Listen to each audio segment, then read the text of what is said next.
5 വർഷം മുമ്പാണ് മുകേഷ് ദേവസ്വം ബോർഡിൽ പാപ്പാനായി നിയമിതനായത്. കഴിഞ്ഞ 1.5 വർഷമായി ദാക്ഷായണിയുടെ പാപ്പാനാണ് മുകേഷ്. പ്രായക്കൂടുതലുള്ള ആനയെ എഴുന്നള്ളത്തിന് കൊണ്ടുപോകുന്നതിനോട് യോജിപ്പില്ലെങ്കിലും സീസണിൽ 40 എഴുന്നള്ളത്ത് ഉറപ്പാണെന്ന് മുകേഷ് പറഞ്ഞു. കഴിഞ്ഞ വർഷം പരിപാടിക്കൊന്നും പോയില്ല. പ്രോഗ്രാമിന് ചെറിയൊരു കണ്ണിൻ്റെ ഫംഗസിൻ്റെ ഒരു പ്രശ്നം ഉണ്ടായതുകൊണ്ട് ഡോക്ടർ സർട്ടിഫിക്കറ്റ് ആയതുകൊണ്ട് പോയില്ല. പ്രാവശ്യം പരിപാടിയൊക്കെ എടുക്കുന്നുണ്ട്. ദാക്ഷായണിക്ക് ആവശ്യത്തിന് ഭക്ഷണം ലഭിക്കുന്നുണ്ട്. പ്രായക്കൂടുതലുള്ളതുകൊണ്ട് അമിതമായി കഴിപ്പിക്കാറില്ല.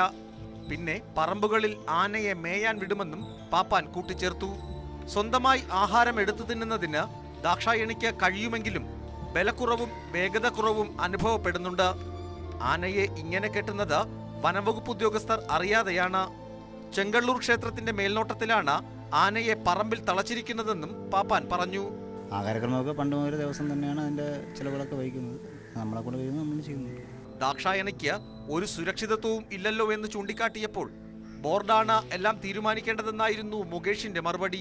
വേണ്ടവിധം ആഹാരം ശേഖരിക്കാൻ പോലും കഴിയാത്ത ആനയെയാണ് എഴുന്നള്ളത്തിന് നടത്തിച്ച് ദേവസ്വം ബോർഡ് ലാഭം കൊയ്യുന്നതെന്നും ആക്ഷേപമുണ്ട്. DS Joy, News 18, Thiruvananthapuram.